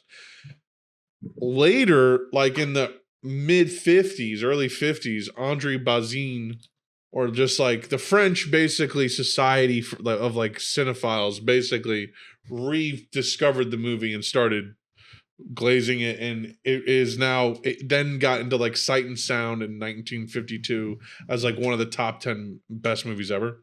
So it had this resurgence. It had this resurgence, right? It's a great movie. It's a beautiful movie. It's really a masterpiece. It's flawless. Wow, that's wild. Yeah, I've been seeing nothing but gas recently. It's been fucking awesome. And then at home, I watched. So out of 4 of these movies, 3 of them I saw in theaters. At home, this was the one I watched at home. It's a movie by Peter Greenaway, and he makes very beautiful sort of Baroque films that have like all these lush details and beautiful lighting, and it's all very staged wide, and beautiful music, and it's very like English in a way, and a lot of sort of like whimsical sort of like murder and adultery and things like this, and promiscuity. Beautiful fucking movie, crazy dude. Literally all the movies about Dimension just had peak cinematography. And I watched it because my friend Elliot posted on his story the dude who played King Theoden is in it. And R.I.P. So he had died, and then my friend Elliot was sort of eulogizing some of his better roles. I saw that he died. And he posted about this movie, so I checked it out. The other 2 movies I saw yesterday, and then the day before yesterday. The day before yesterday, I saw 3 Women, the Robert Altman movie. It starts off as like this kind of normal movie where like this young girl's kind of down on her luck. She's like, she ran away from home, and she's working at like an old folks home, and Shelley Duvall plays like this nurse that like is like her friend. She's kind of an airhead, and then it slowly becomes like this kind of like bizarre relationship where she moves in with her, and their personalities start like clashing and changing, and it's this slow like tension rising through the whole thing. You don't know what the fuck's gonna happen, and it culminates in this like really frightening kind of like this. Oh man, the ending is so fucking weird, and it's like it's very scary. It's very scary in a way. Is it before she was in The Shining, or okay, so just a couple years before, but interesting. Yeah, really phenomenal. If you know like Robert Altman, the way he stages movies and covers, you know, shit, and his zooms, the way he'll slowly just peel out from something. Yeah. You know, he's fantastic. And then the last movie I saw, which was yesterday, Andrei Tarkovsky, Mirror. That shit's crazy, dude. Like saw that, fucking so hyped to be able to see that in theaters. Also saw Nostalgia in theaters. When did I see that? Like March 3rd, so that was a while ago, but that movie was also brilliant. You could just go and just admire the cinematography, and it's like this dude is like the dude that like, you know, Alfonso Cuarón or like Nicholas Winding Refn or Iñárritu, like all these younger guys, even Ari Aster and buddy who made what's it called, The Lighthouse. All of them owe like a lot of their swag to Tarkovsky. A lot of their like definitely 100%. Their poetry, their poetry. Edgar, excuse me, the Lighthouse. Is it Edgar? Robert Eggers. Yes. Robert Eggers. That's Eggers. Eggers. I remember Eggers. Edgar Eggers. I remember Eggers. Eggers. And then Alex Garland as well. Very Tarkovsky vibes. Everyone influenced by Tarkovsky. Yeah, no, I feel like it's obvious in a lot of the people especially the people you just said. It's just like they take that like, yeah, no, that was a pretty good comparison. I mean, you gotta send me. I feel like I remember 3 Women. I don't know why that's out of all of those. That one I feel like I've definitely seen something about. It's like a very scary movie. Is it like a thriller? Like I don't know. I have to see like a cover of it. Hold on. It's weird. You almost don't know what genre it is for the first half of it. There's just very sort of like foreboding. Is she the only one that's in it? Who else is in it? It's Shelley Duvall, and then this actress who's very famous, but her name is Sissy Spacek. Sissy Spacek. She played. I think she was like 18, 19 years old when this movie came out. She was in very Carrie. young. Yeah. Is she Carrie? Oh, she's Carrie. She is Carrie. She is. That's Carrie. Wild. Oh, yeah, I should have just said that, I guess. She's a spooky little fool. Nice. Little fool. Yeah, and the 2 of them together, it's creepy, you know. Yeah, they're both. Yeah, I'm looking at their pictures. They're both gonna make a creepy movie. That's just what they got it. Like she starts like reading her diary type shit. It's like one of those vibes. Like, oh god. And then it's like shit happens, and then oh man, it's really you're really invested through the whole thing. There's a new show coming out called Three Women. Is that related? Oh, it must be. It's got to be. It's like we got to make the Three Women verse. They just did that with really fucking dumb. If that is what they just did that with the talented Mr. Ripley. No. This just says an intimate, moving, uplifting portrayal. No, definitely of not. Real women reclaiming their lives for themselves. It ain't that. So going on vacation. Damn. But they did just do that with the talented Mr. Ripley. There's a Netflix show called Ripley. That's fine. It's in black and white. It's in black and white. It's about the scene where Ripley's boobs are showing an alien and they edited out with CGI. That's what it is. That's what it's like a 4-part show. It's a 4-part show of Vince McMahon talking about it, crying. I'm going to go see Apes 4. On Monday with the rents. I wanted to see that tonight, but I have fucking pains. Let's find a better day to pop 100 Miller and go see it. Can I say something though? Pop 100. We were talking. I think we talked about this, Connor, or somebody I was talking. Maybe it was Dale. He was like, those movies I think are good, but I never was like, oh, I love those fucking movies. Like, I feel the opposite. Really good. That's I think they're good, but I never like go back and I'm like, I gotta watch this again. Like I watch them and I think that they're fun, and I think the latest one was probably the funnest one. It gave me more it gave me more of a feeling to want to get involved into the universe. Was the last one to see where it was going to go. But I don't know. Like, is this new one gonna like the new one? Just looks.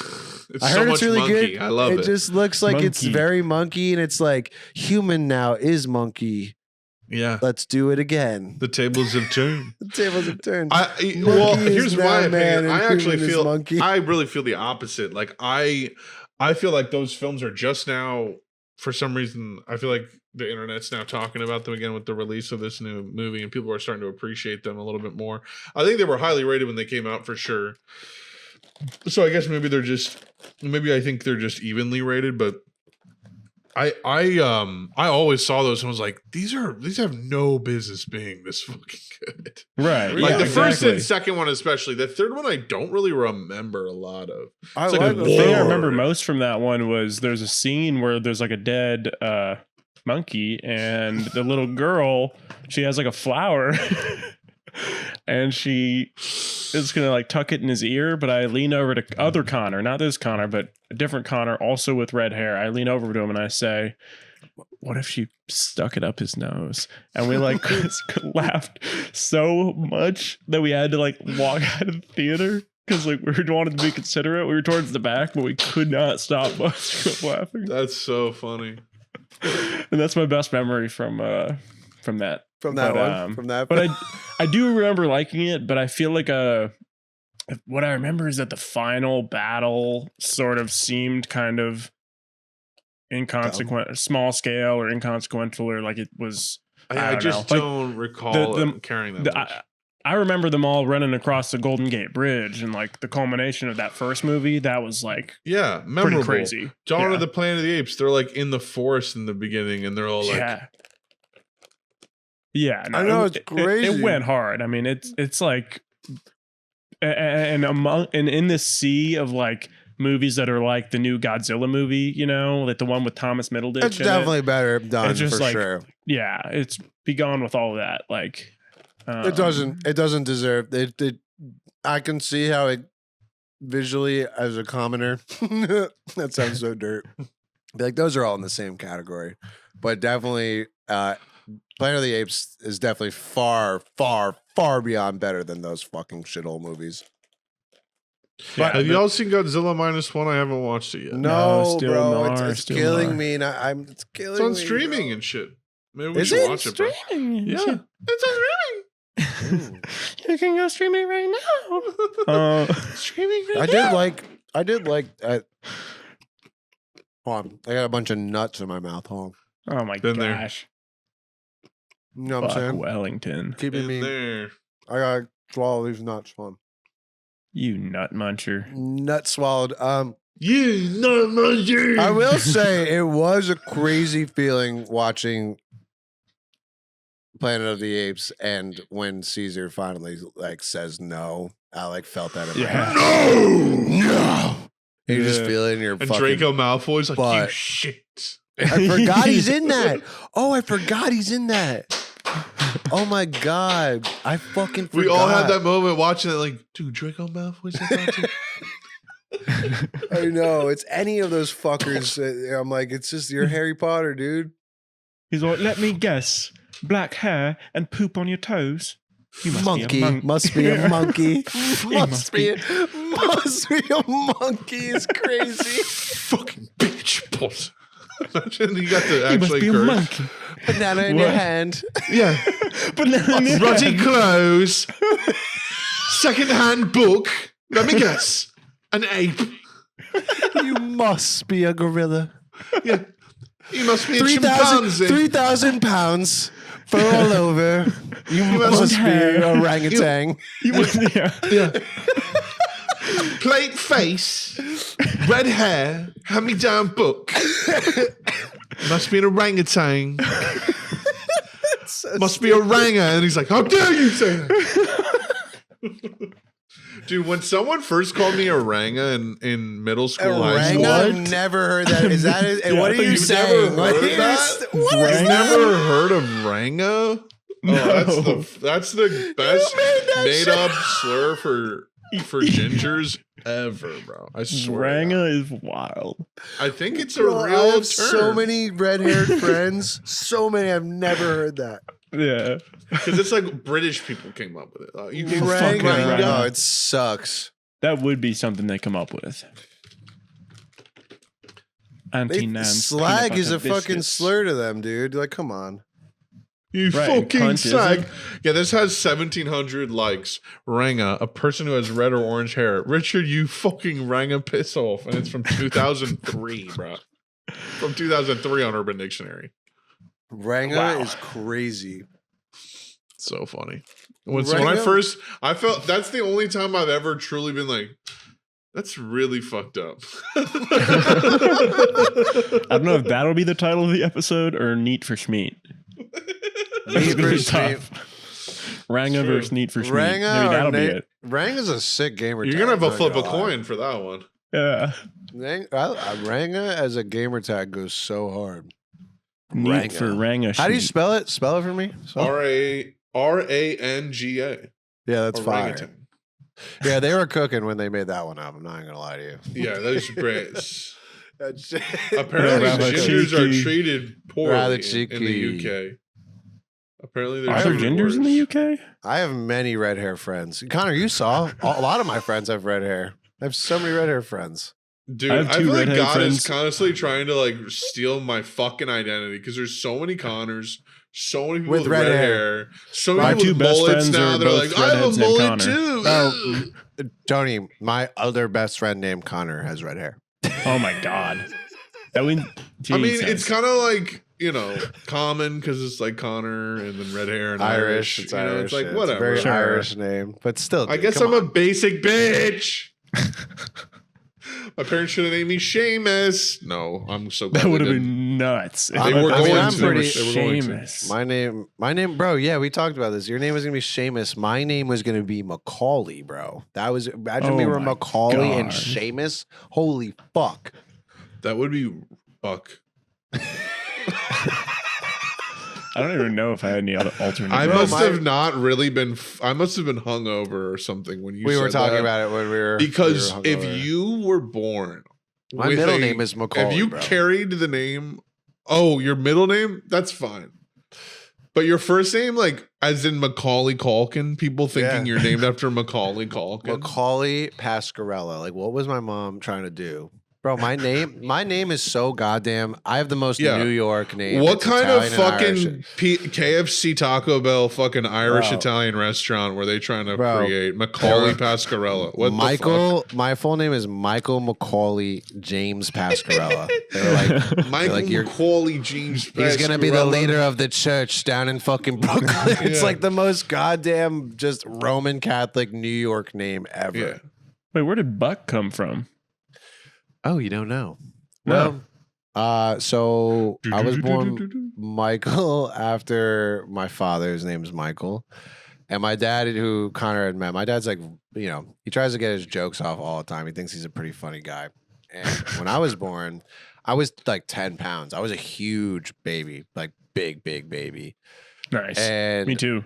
I had a big ass head, which I now have a teeny head. I wear like a size 7, dude, if I'm lucky. Or a size 10. Or size 8, sorry. Oh, I was gonna say 10, dude. You gotta go to the doctor.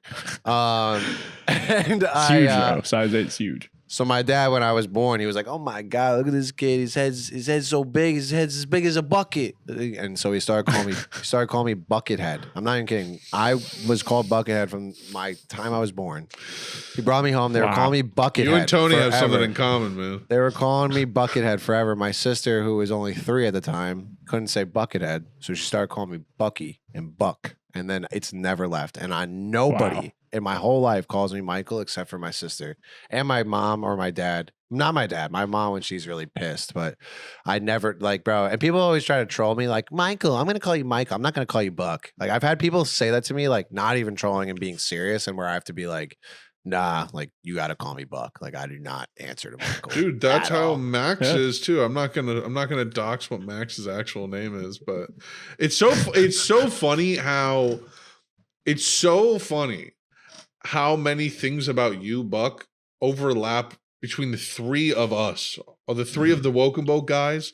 You carry different attributes of all 3 of us. Like, you're similar to Max, you're similar to Tony, you're similar to me.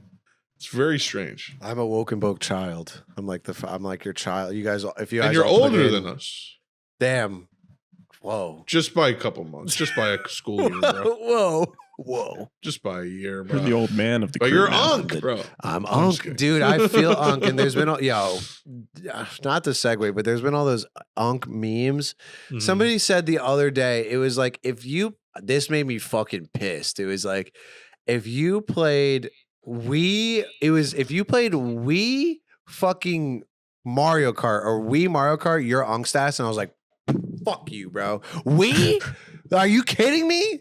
Wii. I remember when Wii was new shit on the block, like fucking cutting edge technology. Now I'm Unk. Fuck you. Like, that got me so tight. And I saw other ones that made sense. It was like, if you ever played fucking, like Mega Man X, you're Unk. I'm like, all right.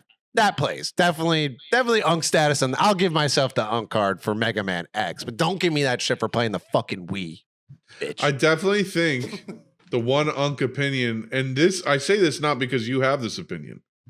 Okay, here we go. But the one Unk opinion that you can have that I think does make someone kind of Unk is if your favorite Halo is Halo 2. Wow. No, it's mine. Okay, no, mine is Halo. Okay, no. Mine has always been Halo 3 forever. And I fucking talk hella shit to everybody that thinks Halo 2 is a better game. Okay, good. Now that I've done my fucking research, and I've been playing, I played the Tony, I don't know if you know, but I've been playing through the Halo campaigns before. Yes. The Halo Night. So I started from Reach chronologically up till Halo 3. Nice. After going back and playing each of them, and I will say that Halo 2, the reason I'm going to say this leans heavily on the fact that Halo 2 Anniversary is a thing. Halo 2 Anniversary is the remaster. The remaster is a much, much, much better campaign. It's not even close. I'm not even kidding you. As somebody who has fucking told people that they're so goddamn wrong in their face and meant it in my chest, it is just not true. But do you use I controller? Will say that, yeah. I will say Halo fucking 3 is a far better multiplayer experience. It is a far better, it has so many better memories tied to it as far as the forge and the fucking, the times with your friends, the leveling up, like all of that, which feels more Halo coded because it does, because that's where we all met.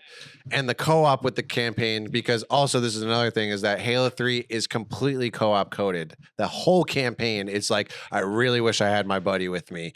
This is a driving level with a fucking gun. There's multiple cars. Like, you just want to be with your friends. Dude, too. Halo 2 is not like that, and it is strictly just like telling you the fucking lore and bringing you to expansive, insane settings that you couldn't even believe were made back then. So that's right. So that, and just to give you credit, is that it is now I am Unk, because I totally fucking agree with that. I'm about to just download that and play it right I told you, bro. I told you this. I have a fucking, I'll send you a clip if it makes you feel, it gives you any sort of reason to play that game. There was a moment while I was playing Halo 2, the remaster, and it was the Gravemind scene, which is like that scene I remember so much, so well from Halo 2, like stuck with me. And watching in the remaster, I stopped it and looked at the camera. I was like, this is the greatest remake cutscene I've ever seen in my whole life. This is one of the best cutscenes I've ever seen in any video game ever. And like, I sat there and it bugged me out that I actually believed that. And I still believe it. Like, people who haven't played, people who are Halo heads and didn't go back and play that Halo 2 anniversary are fucking up, because it's a masterpiece. Is it just the graphical upgrade that made it so much better? Or the ad stuff? So no, the graphical upgrade made it 10 times better. It fucking made the story feel so much, you felt so much more weight from it, and just terror. Like, bro, when you see Gravemind, and you're just gonna, like, I'm telling you, you're gonna watch it. You can watch it with the fucking sound off, and you're gonna see the scenes open up, and you're just gonna smirk to yourself and be like, wow, like, they fucking put this much work into this remake. Because you play Halo 1, which also has a remake, a remaster attached to it, and it's impressive. It's cool. It's updated. A lot of the cutscenes are updated. It's great. When you get to Halo 2, you're like, this is like perfectly rotoscoped, redone. Like the faces, the mouths, the way they're speaking. It's totally so just sick, unbelievably immersive, and just looks so goddamn clean and crisp the whole time. Like, every I haven't time played that story in a long time, too. Bro, I'm telling you, go back. I'm not trying to sound like I'm like, it's not fucking recency bias. Go back and play that game, and you will be floored at how good it was. Floored. Best thing I played in years. Yeah. I mean, I think the last time, I think, Tony, remember we played co-op Halo 2 a couple of years back. Halo 3. Well, no, we beamed through Halo 3 because it's so easy. But Halo 2, remember we got to the level where the tanks are going into the tunnel? Yeah. Yes, dude, that level's so Scarab fire. fight. Yeah. That's the other thing I realized too, is that throughout this Halo series that I've been doing, is like, playing Halo 1 and playing Halo 2, it felt like I was playing them for the first time. It took me much longer. Like, those games are probably between like 9 to 10 hours regularly to beat. It's probably about how long it took me to beat them both. When I played Halo 3, with how fucking much I beat that campaign fucking so many goddamn times. Bro, I beat that game in 2 days, or a day and a half. Every other one of them took me 3 to 4 days to beat. Like, I just whizzed through Halo 3. It just goes to show you like how much you know. But this is another thing too that I talk pretty like explicitly about on this video I made about Halo, is that Halo 1 and Halo 2, it is like this, it feels like this RNG based enemy system where, even though you're fighting a same enemy, for whatever reason, the enemy kills you way faster and quicker. You have no idea why it happens.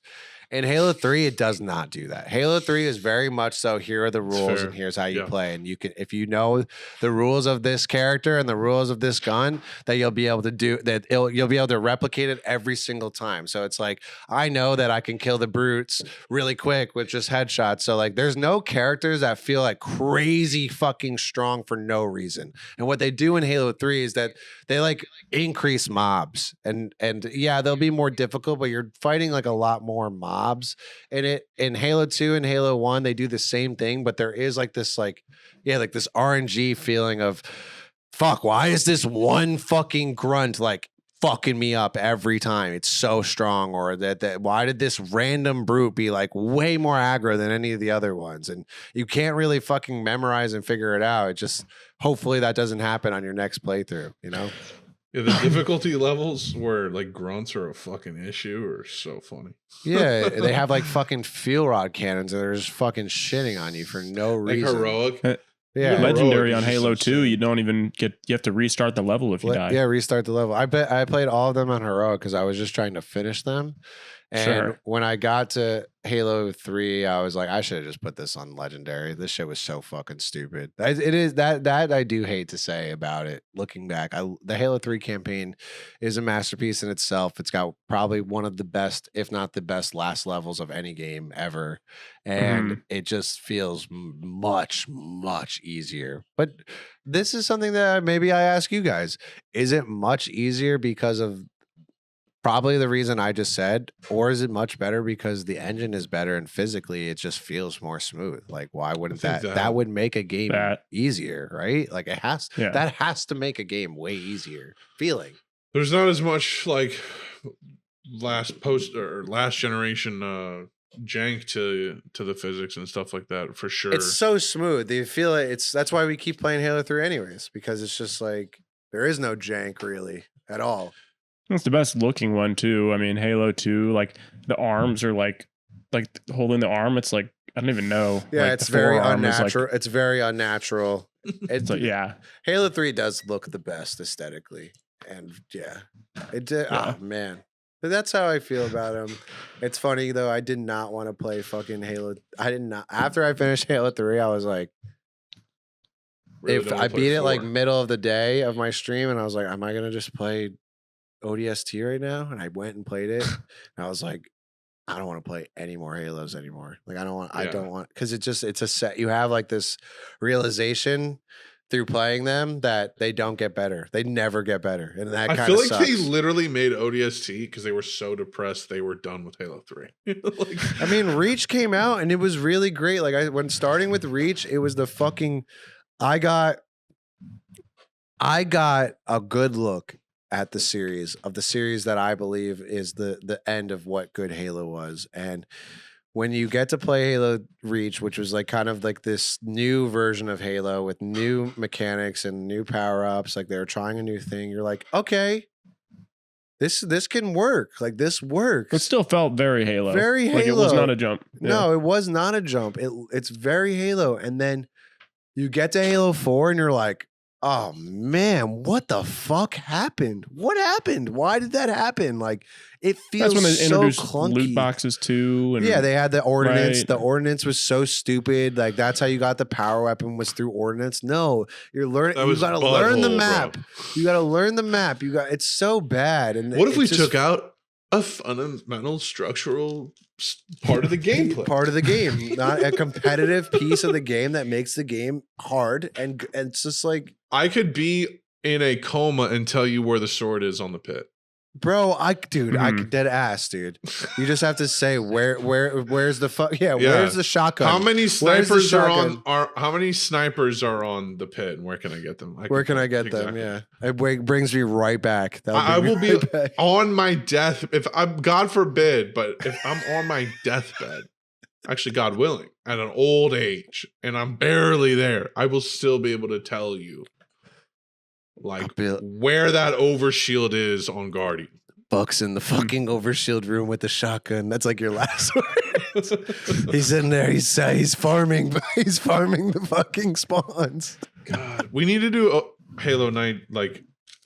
No, we're gonna do it. We're gonna do it next month. We're gonna do. I'm gonna be gone pretty much for the next 3 weekends. So after that, baby girl, we should do it soon. Yeah, yeah. Maybe the next 3 weekends. I gotta ask you, Tony. Honestly, were you getting annoyed about me just saying your gamer tag like a million times? Because I have just such a tick when it comes to shit like that. Like, dude, I was doing it to you and Mr. Bleen, bro. Every time I saw Mr. Bleen, my brain was like.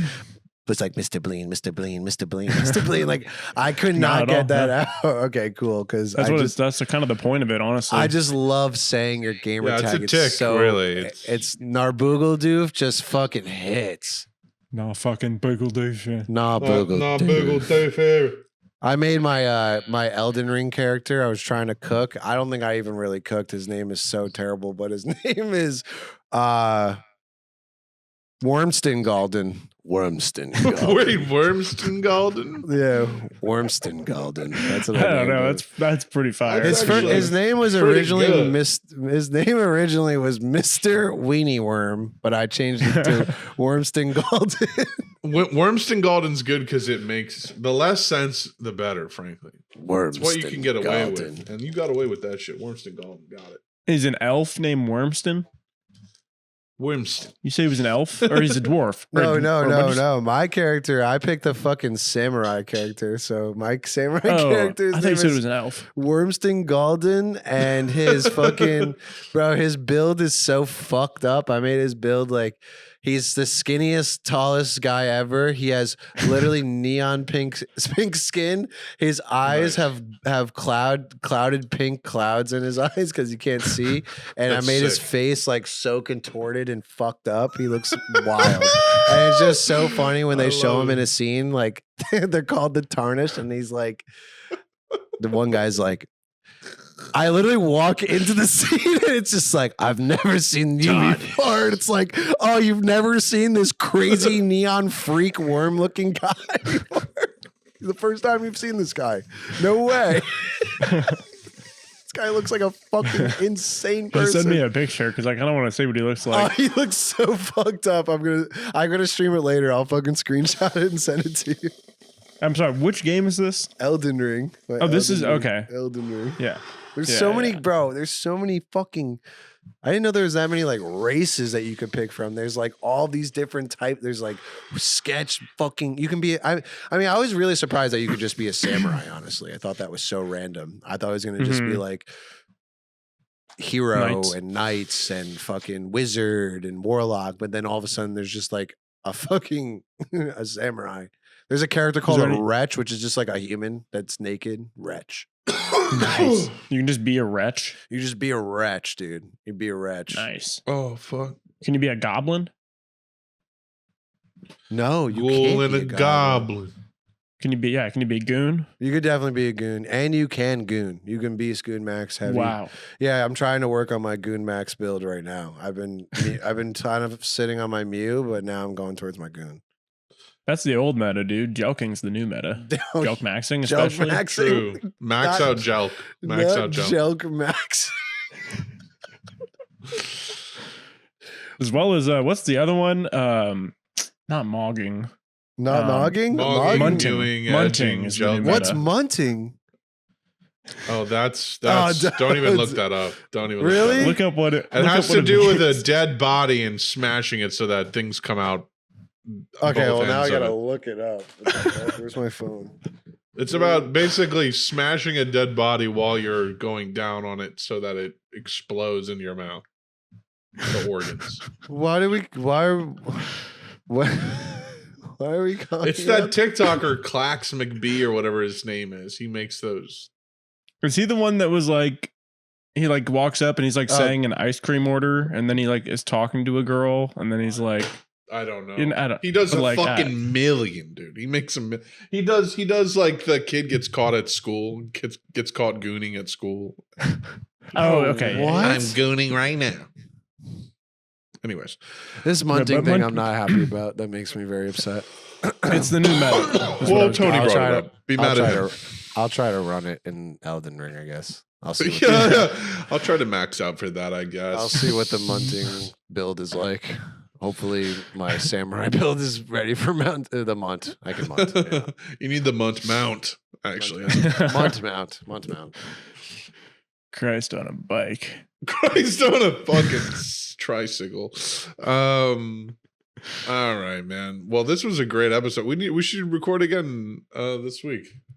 Yeah, let's do it because I'm going to be gone for quite a bit, and I gotta edit and shit. So you hear that, guys? You're not going to get Boke and Boke for another 2 months, probably. No, unless we record again soon. We can, but when will you have time to edit?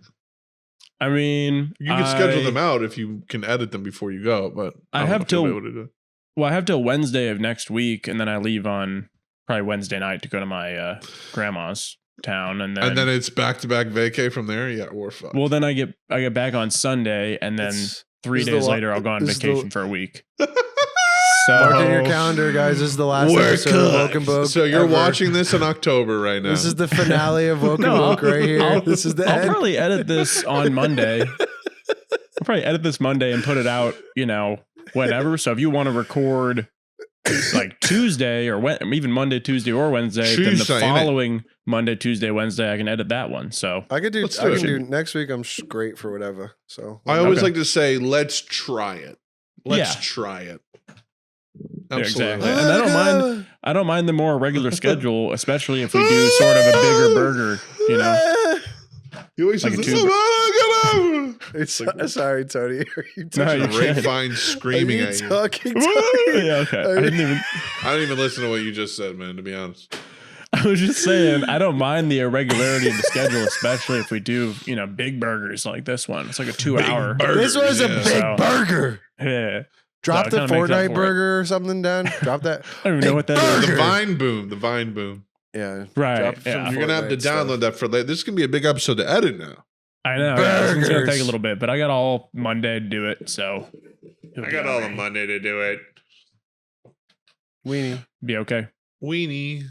It's fun to listen back to, so it's like not really work. Weenie. Cool, man. Well, guess what? That was a fucking episode of Woke and Boke. Buck, thanks so much for joining us. Buck's basically the third mic right now. Third mic right now. It's kind of like a band. It's almost like a band, We're just keeping the music going. And Max is always welcome back. He's just busy as been a mug. By the way, check out Sawed Off's new single. I believe it's called Dominion of Skin. Jesus. Domination of Skin. Anyways, it's Sawed Off. It's a single. It's very, very fire. Go check that out. Go stream it a lot. But anyways, guys, this is Woke and Boke. Also go look up Buck and the Lime shit in Time. Bucky Pasquarello. Look that shit up. Go check that out. Seriously, because the article itself is major, bro. Major turning point. Appreciate in the sort of narrative going on in the Lime community. Video. I'll send Tony the link. We can drop. Hell yeah, let's get that going. Yeah. But yeah, man, we'll be back again. It's summertime, but hey, man, Woke and Boke literally never stops. We've been doing this shit since 2019. We've been doing this shit since I ever even downloaded TikTok, man. Like this is before. This is OGGG, and I really just appreciate having some really close, cool friends that can vibe out and come and hang out and like to record podcasts, bro. It's fun. We love you guys. Woke and Boke forever, motherfuckers. Peace the fuck out. Peace.